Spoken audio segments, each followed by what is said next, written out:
Ya, halo teman-teman, selamat pagi. Apa kabar kalian? Semoga sehat ya.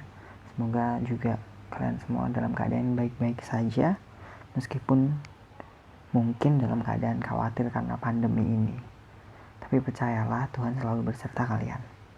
Oke, teman-teman, hari ini kita akan belajar mengenai materi subbab selanjutnya. Setelah kemarin kita bahas tentang peradaban Mesir kuno, hari ini kita akan bahas mengenai peradaban Yunani kuno. Nah, bagaimana sih peradaban Yunani kuno? Apa aja sih yang nanti akan kita bahas? Dan apa saja sih hasil-hasil kebudayaan di Yunani kuno? Kita akan mulai bahasannya pada pertemuan ini. Oh ya teman-teman, teman-teman boleh siapkan buku, catatan, atau docs kalian, atau bahkan teman-teman kalau mau belajar cukup dengan dengerin ini dan kalian paham juga nggak masalah. Tapi yang jelas saya tidak akan membagikan materi atau slide, atau maka teman-teman saya harapkan belajar dari sini ya. Kalau butuh diringkas, silahkan diringkas sendiri-sendiri ya teman-teman. Oke, apa saja yang akan kita bahas sampai di akhir subbab ini teman-teman? Yang pertama tentu bagaimana kondisi geografis dan lingkungan alam yang ada di Yunani kuno saat itu. Kemudian yang kedua, bagaimana kondisi sosial politiknya. Akan ada beberapa peradaban yang kemudian mengawali peradaban sebelum Yunani kuno. Dan yang ketiga, ada sistem kepercayaan dan religinya. Dan yang keempat, hasil-hasil kebudayaan di peradaban Yunani kuno teman-teman. Nah, ini yang akan kita bahas di subbab peradaban Yunani kuno ya teman-teman. Jadi saya harapkan teman-teman bisa fokus, meskipun nanti kita hanya akan bahas sampai dengan zaman kegelapan Yunani kuno saja, atau di poin 2 kondisi sosial politik ini. Tidak akan semuanya, kita akan lanjutkan di pertemuan yang selanjutnya. Oke teman-teman, kita mulai ya. Yang pertama tentang kondisi geografis dan lingkungan alam di peradaban Yunani kuno. Nah teman-teman,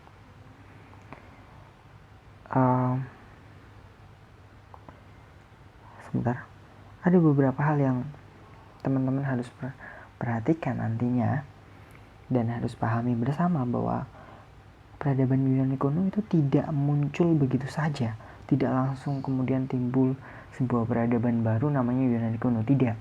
Tetapi ada beberapa peradaban yang kemudian mengawali atau mempengaruhi berdirinya munculnya peradaban Yunani kuno.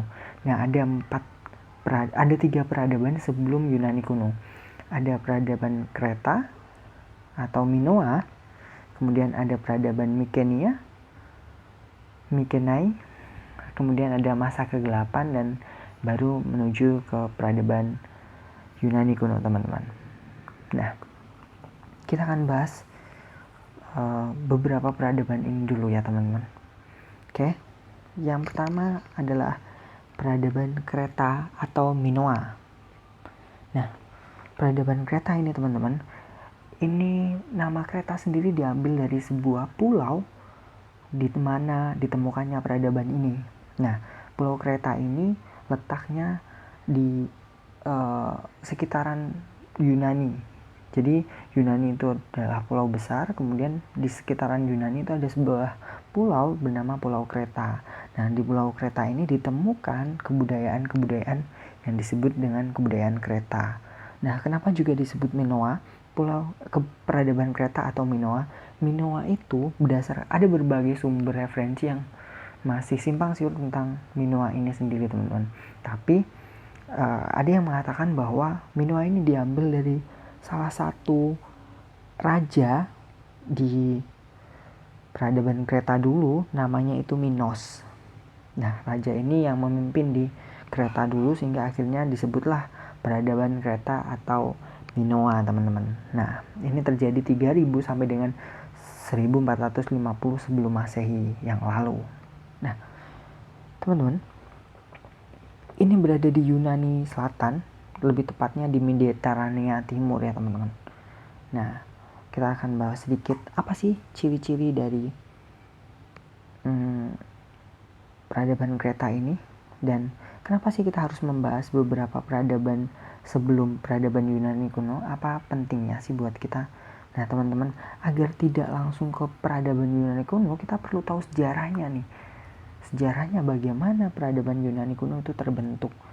Salah satunya adalah melalui peradaban-peradaban ini yang harus kita lalui. Oleh karena itu kita harus membahasnya. Kemudian tema besar kita kan kondisi geografis dan lingkungan alam nih. Kenapa kita bahas malah peradaban-peradaban? Kenapa nggak langsung kondisi geografisnya bagaimana dan lain sebagainya? Nah, iya sih, kenapa kita nggak langsung bahas kondisi geografis ya? Tapi menurut saya ini penting karena nantinya akan mempengaruhi juga mengenai peradaban Yunani kuno, maka akan saya singgung secara singkat teman-teman. Nah, yang pertama ada peradaban Kreta atau Minoa. Peradaban ini teman-teman,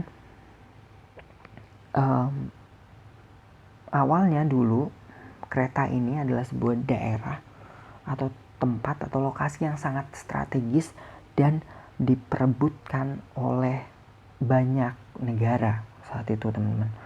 Kreta itu lokasinya sangat strategis. Nah, di sana berdirilah sebuah pelabuhan yang kemudian pelabuhan itu dijadikan sebagai pelabuhan dagang yang menjadi transit bagi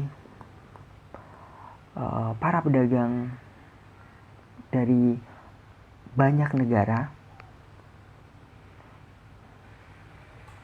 menjadi transit bagi para pedagang di banyak negara untuk menyebarluaskan atau mengekspor hasil kekayaannya. Nah, salah satu pelabuhan di kota Kreta ini dijadikan sebagai tempat transit bagi para pedagang yang ada di sana, teman-teman. Nah, karena ini menjadi lokasi yang strategis dan hampir semua pedagang, dan pasti deh, bukan hampir tapi pasti semua pedagang yang melalui jalur perdagangan ini selalu melakukan transit di pelabuhan yang ada di kota Kreta ini. Maka membuat perkembangan dan kemajuan di kota Kreta itu sangat pesat, teman-teman. Karena semua perdagangan selalu transit di sana, ini membuat kota Kreta itu tumbuh dan berkembang sangat pesat. Oleh karena itu, karena pelabuhan dagangnya yang mendukung perkembangan kotanya, menyebabkan dibangunnya banyak istana-istana dibangun sebagai bukti kesuksesan Kreta.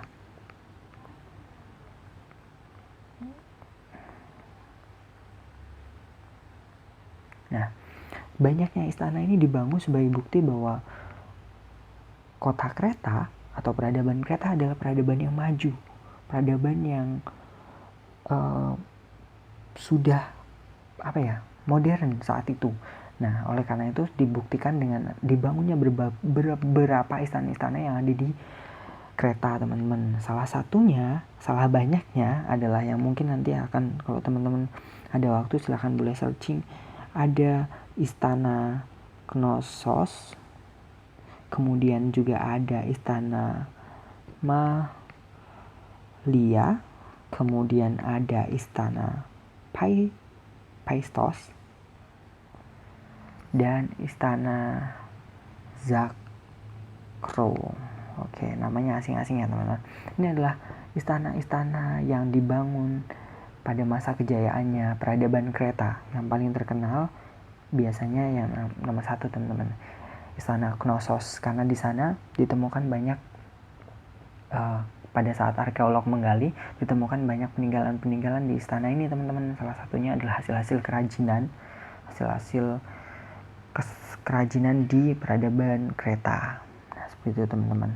Nah, dari mana sih orang sejarawan tahu adanya peradaban Kreta? Nah, para sejarawan itu mengetahuinya dari epos Iliad dan Odyssea. Nah, dua epos ini menceritakan tentang peradaban Kreta atau Minoa. Oleh karena itu, banyak sejarawan yang akhirnya tahu, oh dulu ada peradaban yang namanya peradaban Kreta sebelum peradaban Yunani kuno. Seperti itu teman-teman. Nah, karena lokasi yang strategis ini teman-teman, membuat Kreta ini memiliki hubungan yang sangat luas dengan beberapa negara teman-teman, atau beberapa daerah lain. Nah, bahkan Kreta ini menjalin hubungan juga dengan wilayah Mesopotamia dan juga Mesir kuno teman-teman. Saking lagi terlalu begitu berpengaruhnya peradaban Kreta ini melakukan kegiatan dagang hingga ke Mesopotamia dan juga Mesir kuno yang saat itu juga kita tahu dan kita sudah pelajari bersama merupakan peradaban besar saat itu. Nah, begitu teman-teman. Itu peradaban Kreta teman-teman. Nah, selanjutnya kita bahas singkat tentang peradaban Mykenae. Nah, peradaban Mykenae itu apa sih? Nah, singkat cerita teman-teman, peradaban Kreta ini hancur karena bencana alam. Nah, saat itu wilayah Kreta ini memang wilayah yang rawan terjadinya bencana alam seperti gempa bumi, gunung meletus, bahkan ada beberapa sumber yang mengatakan terjadinya tsunami. Nah, tidak hanya sekali dua kali teman-teman. Bencana ini seringkali terjadi di daerah Kreta hingga membuat simpelnya peradaban Kreta atau negara Kreta ini porak-poranda, hancur istananya karena bencana alam, masyarakatnya kemudian memulai membangun lagi, kemudian terjadi lagi bencana alam, dibangun lagi, dan selanjutnya sampai akhirnya datanglah bangsa Mykenae. Nah, bangsa Mykenae ini melakukan penjajahan, dan simpelnya penjajahannya yang kita tahu, dan menaklukkan negara Kreta atau pemimpin Kreta saat itu, sehingga akhirnya Kreta hancur. Jadi selain karena gempa bumi, ini juga karena adanya penjajahan oleh orang-orang Mykenae.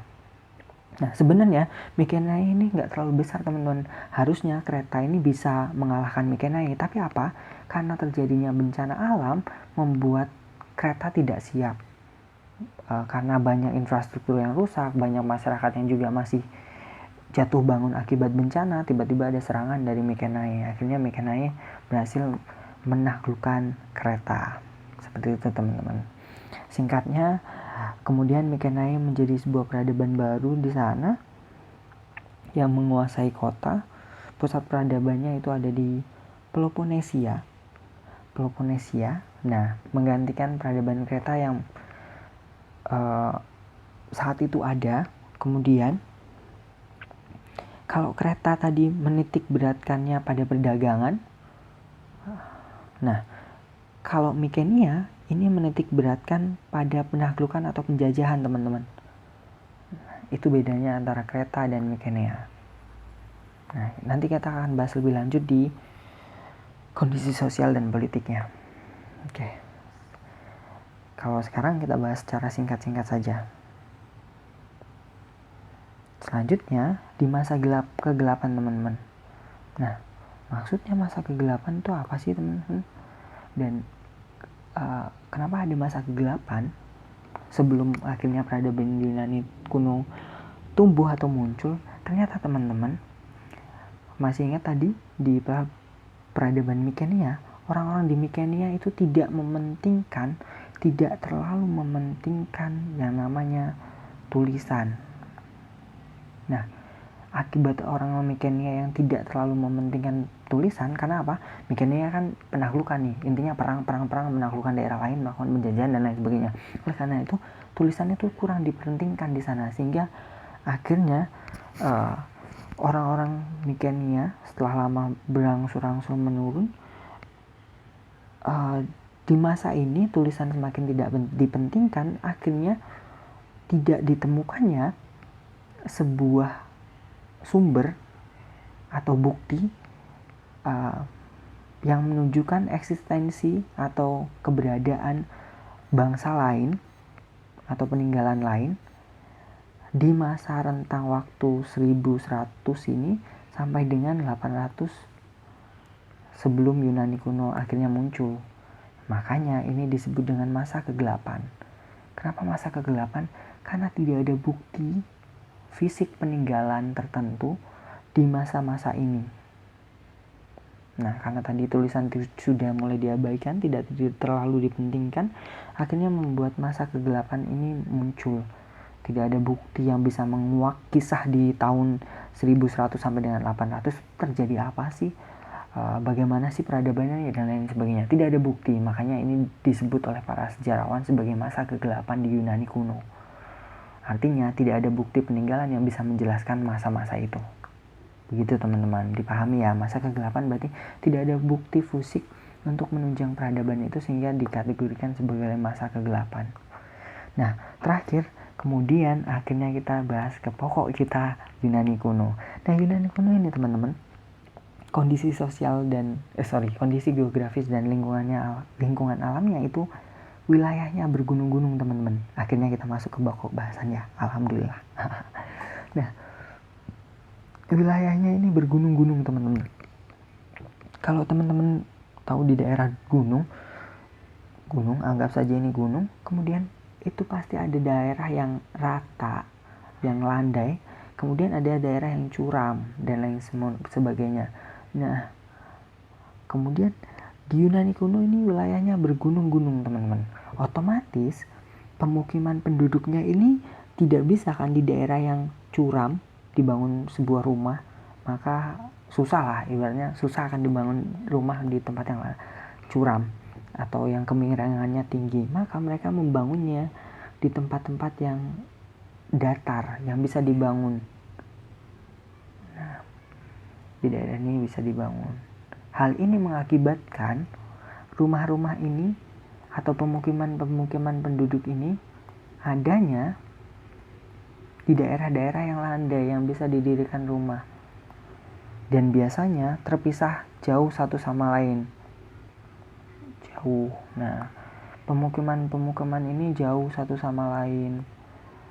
Nah, ini mempengaruhi ternyata teman-teman, mempengaruhi interaksi masyarakat di sana, karena mereka akan lebih fokus pada interaksi yang terjadi, terfokus pada pemukiman yang ada di sekitarnya. Kalau dia di daerah sini ya interaksinya yang terjadi kebanyakan di daerah sini. Kalau dia di daerah sini ya interaksi yang terjadi kebanyakan di daerah sini. Hanya sebatas itu. Yang kemudian lama-kelamaan teman-teman, sebuah pemukiman ini menjadi negara kota kecil, atau lama-kelamaan semakin tumbuh dan berkembang menjadi negara kota. Nah, mempunyai pemerintahan sendiri, mempunyai aturan sendiri, dan akhirnya mereka bisa memerdekakan negara kotanya sendiri.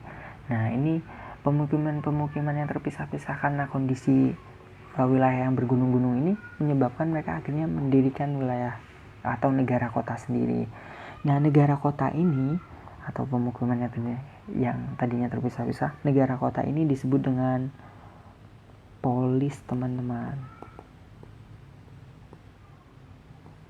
Nah, di Yunani negara kota itu disebut dengan polis, POLIS. Nah, seperti itu teman-teman. Ini kondisi geografis dan lingkungan alam yang terjadi di sana. Dan berkaitan dengan akhirnya kemudian muncullah polis, muncullah negara-negara kota. Nah, masyarakatnya tuh hidupnya bagaimana teman-teman? Masyarakat di sana, kehidupan masyarakat di sana itu di Yunani kuno itu nanti kita akan bahas di sosial dan politik ya teman-teman, akan dijelaskan di sana. Ini untuk untuk geografis dan lingkungan alamnya sudah. Kalau ada yang mau ditanyakan silahkan tulis di komentar teman-teman. Nah, sampai di sini semoga kalian paham. Selanjutnya teman-teman, tadi ada yang kelewat teman-teman. Jadi bangsa Yunani itu juga disebut sebagai bangsa Hellas teman-teman. Nah, bangsa Hellas ini dia terdiri dari atau bangsa Yunani itu terdiri dari 4 suku utama, 4 suku bangsa utama.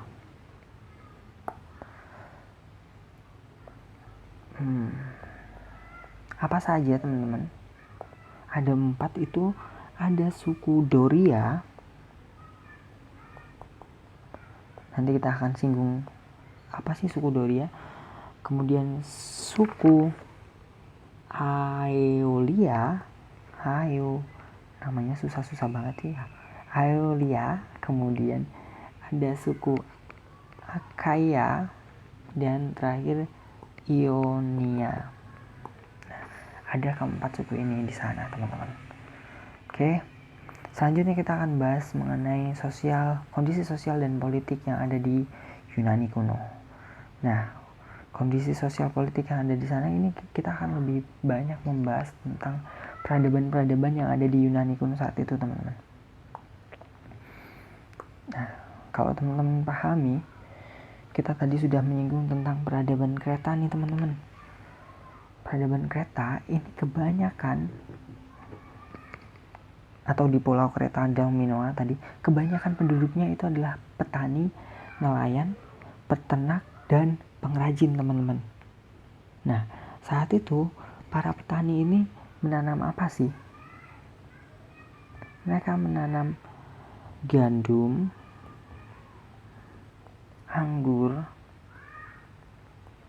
zaitun, dan ara. Tapi kebanyakan besar atau sebagian besar penduduknya ini menitik beratkannya kepada 2 hal, yaitu zaitun dan anggur. Mereka biasanya lebih banyak menanam anggur atau zaitun dan menjadikan itu sebagai komoditi utama seperti itu di peradaban Kreta saat itu ya teman-teman. Nah, pengrajin ini menghasilkan apa? Pengrajin ini menghasilkan patung, lukisan, kemudian juga ada ukiran. Nah, para pengrajin ini menghasilkan hal tersebut teman-teman ya. Nah, ini tentang penduduk yang ada di peradaban Kreta. Nah, teman-teman, poin-poin di sini ini adalah poin-poin karakteristik dari peradaban Kreta ya. Yang kedua, karakteristik yang kedua adalah bangsa Kreta itu adalah bangsa yang maju. Tadi sudah disinggung di beberapa menit sebelumnya, dibuktikan dengan dibangunnya istana-istana yang ada di sana. Tadi saya bilang yang paling terkenal adalah istana Knossos. Ya, itu adalah istana yang paling terkenal di Kreta saat itu. Nah, istana-istana itu salah satu yang kemudian ditemukan peninggalannya itu terletak di kota Zakro teman-teman. Tadi kan saya sudah bilang juga ada istana Zakro. Nah, di kota Zakro ini juga ada sebuah istana yang di dalamnya terdapat banyak sekali ketika digali istananya oleh para arkeolog, mereka menemukan banyak sekali peninggalan-peninggalan di peradaban Kreta. Peninggalan itu bentuknya kerajinan. Nah, peninggalan itu bentuknya kerajinan teman-teman. Ada yang paling banyak ditemukan itu tembikar. Kenapa?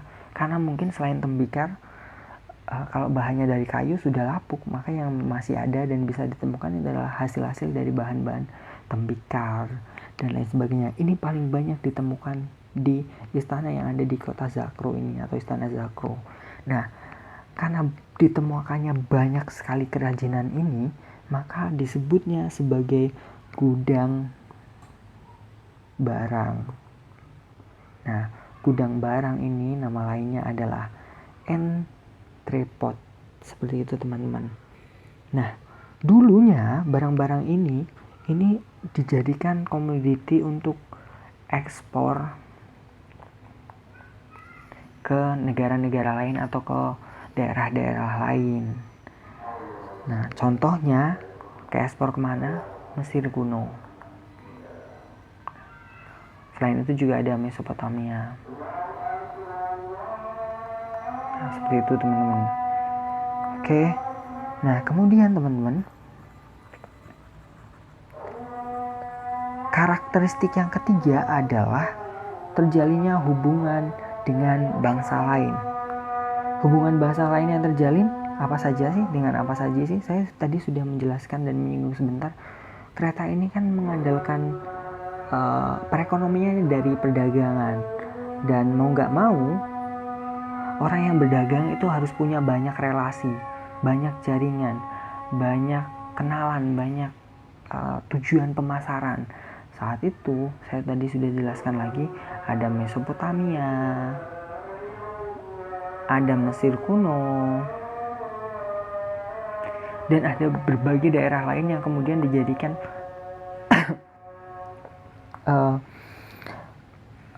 pusat ekspor atau tujuan ekspor dari peradaban atau negara kereta ini teman-teman. Nah, ini mendukung adanya hubungan yang terjadi dengan bangsa lain. Bukti ekspornya teman-teman, bukti ekspornya nih di Mesir kuno itu ditemukan yang namanya gerabah hasil dari buatan peradaban Kreta, menunjukkan bahwa saat itu peradaban Kreta mengekspor gerabahnya ke daerah Mesir kuno. Nah, selain itu ternyata tidak hanya mengekspor, peradaban Kreta juga mengimpor atau mendatangkan barang. Yang paling banyak ditemukan saat itu oleh para ahli adalah papirus atau kertas untuk menulis tulisan ya teman-teman. Nah, papirus ini didatangkan dari mana? Dari Mesir kuno. Orang-orang di peradaban Kreta itu mengimpor papirus dari Mesir kuno. Hal ini menunjukkan terjadinya hubungan dengan bangsa lain. Seperti itu teman-teman. Oke, maaf ya teman-teman, karena ada suara azan, mungkin suara azan juga akan terdengar. Jadi ya maaf, sekali lagi saya minta maaf teman-teman. Kemudian karakteristik selanjutnya adalah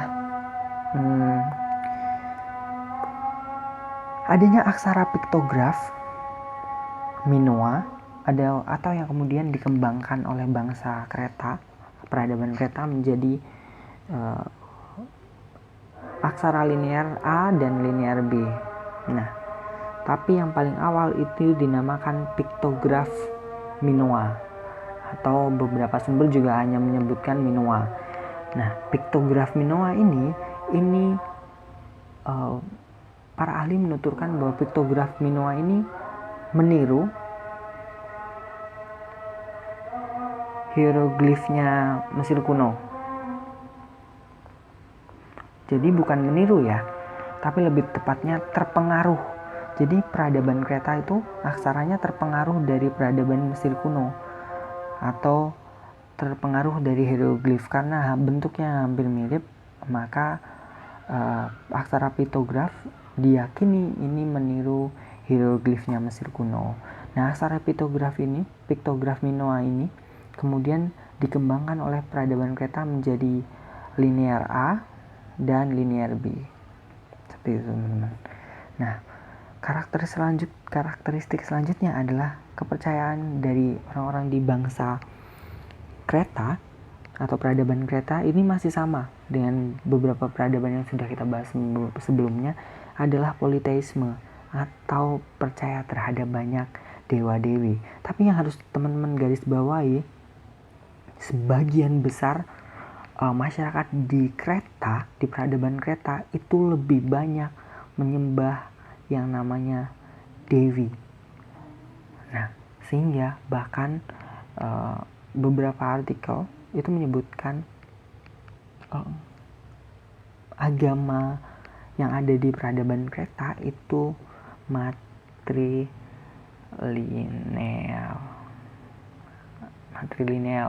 teman-teman. Nah, matrilineal artinya berfokus pada perempuan. Karena kebanyakan dewi yang dewa-dewa yang disembah itu adalah dewi, bentuknya adalah perempuan.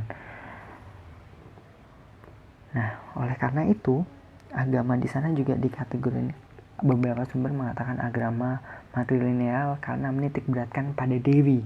Meskipun ada dewa, tapi kebanyakan yang disembah adalah dewi di sana, teman-teman. Nah, selain itu ada beberapa hewan yang dikeramatkan oleh orang-orang di peradaban Kreta. Yang pertama ada banteng, kemudian ada ular, kadang juga ditemukan beberapa burung. Nah, ini adalah hewan-hewan yang dikeramatkan oleh peradaban Kreta saat itu, orang-orang di peradaban Kreta saat itu, karena merupakan pelambangan dari dewi atau dewa yang ada di sana yang mereka sembah. Seperti itu, teman-teman. Selain itu, bahkan teman-teman, orang-orang di peradaban Kreta itu sudah melakukan yang namanya pengorbanan manusia.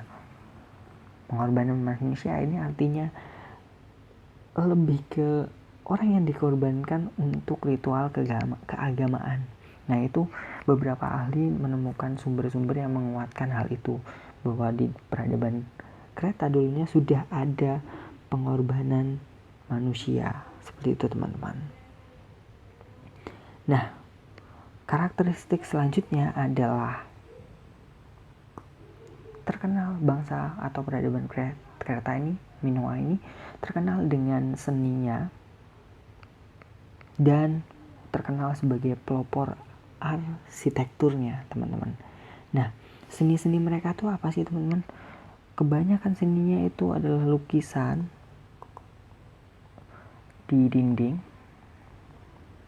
Kemudian juga ada patung dan tembikar ya, teman-teman. Atau gerabah tadi. Nah, ini adalah karya seni yang terkenal dari peradaban Kreta. Selanjutnya, kenapa dikategorikan sebagai pelopor arsitektur? Kenapa dijuluki sebagai pelopor arsitektur, teman-teman?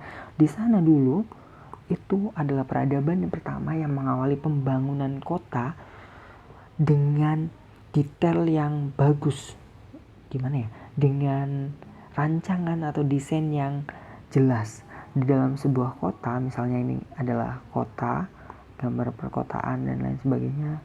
Nah, orang-orang di peradaban Kreta atau Minoa itu sudah punya konsep yang jelas. Dibuktikan dengan adanya jalan-jalan beraspal. Nah, ini misalkan jalan ya, teman-teman. Ini misalkan jalan, meskipun belum ada tanda seperti sekarang ya atau di Indonesia. Nah, ini misalkan jalan. Orang-orang di peradaban Kreta ini sudah membangun konsep yang jelas tentang adanya jalan, kemudian tentang jalannya pun bahkan sudah diaspal. Jadi sudah memfokuskan tentang hal itu. Kemudian adanya saluran-saluran irigasi, bisa jadi di sini saluran irigasi agar lebih lancar airnya. Nah, kemudian juga ada selokan. Nah, misalkan di sini selokan. Nah, dan lain sebagainya. Nah, pembangunan kota dengan desain ini, dengan adanya jalan yang sudah diaspal, konsep jalan sudah diaspal, kemudian ada selokan, ada saluran irigasi, ada jalur air atau saluran irigasi tadi, ini membuat akhirnya peradaban Kreta disebut sebagai pelopor arsitektur. Nah, itu sebabnya, teman-teman. Yang terakhir, peradaban Kreta ini, teman-teman, runtuh. Tadi sudah saya singgung juga. Runtuh karena apa? Peradaban Kreta ini runtuh karena adanya bencana alam. Tapi selain adanya bencana alam, peradaban kereta ini runtuh juga karena adanya penjajahan atau intervensi dari, bukan intervensi, bahkan sudah dijajah lah ibaratnya oleh bangsa Mikenai, teman-teman. Nah, bencana alamnya itu apa saja? Tadi sudah saya jelaskan, karena ada gunung meletus, ada kemudian tsunami, ada gempa bumi, dan lain sebagainya. Nah, berbagai bencana alam ini yang datang terus-menerus menyebabkan akhirnya bangsa kereta jadi lemah pertahanannya. Sehingga ketika pertahanannya lemah, datanglah bangsa Mikenai ini kemudian menghancurkan bangsa kereta, sehingga akhirnya peradaban kereta hancur, teman-teman. Dan hal ini mengakibatkan peradaban Mikenai berkuasa di daerah kereta saat itu. Begitu, teman-teman. Nah, selanjutnya kita bahas mengenai beberapa hasil kebudayaan yang ada di Pulau Kreta. Yang pertama ada uang tembaga Minoa, meskipun bentuknya kayak roti malahan ya teman-teman ya, tapi itu adalah saat dulu itu adalah uang tembaga dari Minoa. Kemudian ada fresko itu adalah lukisan dinding. Ini juga suatu hasil kebudayaan yang terkenal saat ini dari Pulau Kreta atau peradaban Kreta. Lukisan-lukisan di dinding. Kemudian ada tembikar. Nah, tembikar ini bentuknya kayak guci gitu yang terbuat dari tanah liat. Kemudian ada patung benteng. Nah, saat itu orang-orang di Yunani khususnya kemudian percaya, di Kreta itu percaya bahwa salah satu ritual keagamanya adalah dengan melompati banteng. Nah, orang itu melompati banteng sebagai salah satu bentuk ritual. Nah, ini ada peloncat banteng, ini juga patung, teman-teman. Patung peloncat banteng dari yang ditemukan di Istana Knossos. Kemudian ini ada yang namanya labris atau kapak bermata ganda, kanan kiri kapak, itu disebut labris saat itu di kebudayaan peradaban Kreta. Nah, kalau teman-teman tahu, mungkin teman-teman nggak tahu apa ya, Wiro Sableng kalau di Indonesia. Nah, dia kapaknya seperti ini, kapak bermata ganda kanan dan kiri. Nah, dulu ini terinspirasi dari peradaban yang ada di Pulau Kreta yang bernama Labris. Selain itu, ada juga, tadi saya sudah bilang bahwa keagamaan di sana menitik beratkan kepada penyembahan dewi, atau biasanya bahkan beberapa ahli mengkategorikan sebagai agama matrilineal karena berfokus pada perempuan. Dan terlebih pendetanya juga ada kebanyakan atau sebagian besar pendeta yang ada di sana adalah pendeta wanita, karena mereka percaya pendeta wanita ini yang bisa menghantarkan doa-doa mereka kepada dewi-dewi yang mereka sembah. Seperti itu, teman-teman. Nah, selanjutnya ada peradaban Mikenai. Nah, peradaban Mikenai itu apa sih? Peradaban Mikenai, sebelum kita bahas lebih jauh, ternyata sudah lama juga ya teman-teman, sudah 38 menit. Sebelum kita bahas lebih jauh, nanti teman-teman coba deh cari tentang perang Troya. Perang Troya itu apa? Nah, ini menarik teman-teman. Perang Troya ini sebuah kisah yang menarik buat teman-teman baca. Silahkan dibaca, saya yakin teman-teman akan tertarik dengan kisah yang ada di perang Troya. Sungguh-sungguh sangat menarik menurut saya. Kemudian kalau teman-teman nanti sudah baca di perang Troya, karakteristik peradaban Mikenai yang selanjutnya adalah, tadi sudah saya singgung, Mikenai bedanya dengan peradaban Kreta itu, bedanya tuh apa sih? Kalau Kreta ini dagang. Kalau Mikenai ini di penaklukan atau penjajahan. Seperti itu, teman-teman. Nah, tapi sebagian besar seninya itu dipengaruhi oleh peradaban Minoa atau peradaban Kreta. Hampir sebagian besar seninya dipengaruhi oleh peradaban sebelumnya, peradaban yang mereka taklukkan, peradaban Kreta. Nah, anehnya nih teman-teman, meskipun Mikenai menjajah Kreta, peradaban Kreta, tetapi Mikenai tidak menghancurkan peradaban Kreta, bahkan justru mengembangkan kebudayaan dari peradaban Kreta. Itu anehnya, bukan aneh ya, itu uniknya. Bangsa Mikenai lebih lebih beranggapan gini, peradaban Kreta sebelumnya punya hasil-hasil kebudayaan atau punya kebudayaan yang bagus-bagus ya. Makanya kemudian orang-orang Mikenai melestarikan itu dan mengembangkannya, sehingga kebanyakan seninya dipengaruhi oleh peradaban Minoa. Bedanya teman-teman, peradaban Mikenai ini karena tadi fokusnya di penaklukan, maka kebanyakan hasil seninya itu adalah tentang peperangan. Nah, sama yang paling terkenal dari peradaban Mikenai ya ini adalah orang-orangnya ini dikenal dengan kemampuan yang hebat dalam membuat perunggu, membuat barang-barang dari perunggu. Oke, sekali lagi karena fokusnya penaklukan, maka barang-barang yang dibuat itu seperti pedang, kemudian ada perisai. Tulisan saya busuk banget ya. Kemudian ada juga vest itu pelindung diri, kayak jaket gitu untuk perang itulah, perisai itu kalau perisai tapi yang ada di badan, pelindung diri deh teman-teman. Nah, kebanyakan hasil-hasil barangnya berfokus pada peperangan seperti itu sih teman-teman. Nah, selain itu ada karakteristik apa lagi tadi? Kalau kita tahu teman-teman, peradaban Mikenai kan menitik beratkan kepada penaklukan. Maka orang-orang di sana itu memfokuskan punya sebuah pandangan atau argumen atau ideologi atau hal yang mereka agung-agungkan, yaitu bahwa dipentingkannya untuk membangun sebuah benteng yang besar, benteng yang bisa melindungi negaranya, benteng yang bisa melindungi peradabannya. Makanya orang-orang Mikenai itu menekankan pentingnya membangun sebuah benteng yang besar. Kebanyakan benteng-benteng orang Mikenai ini tingginya 12 sampai dengan 15 meter teman-teman. Bisa bayangkan setinggi itu 12 sampai 15 meter.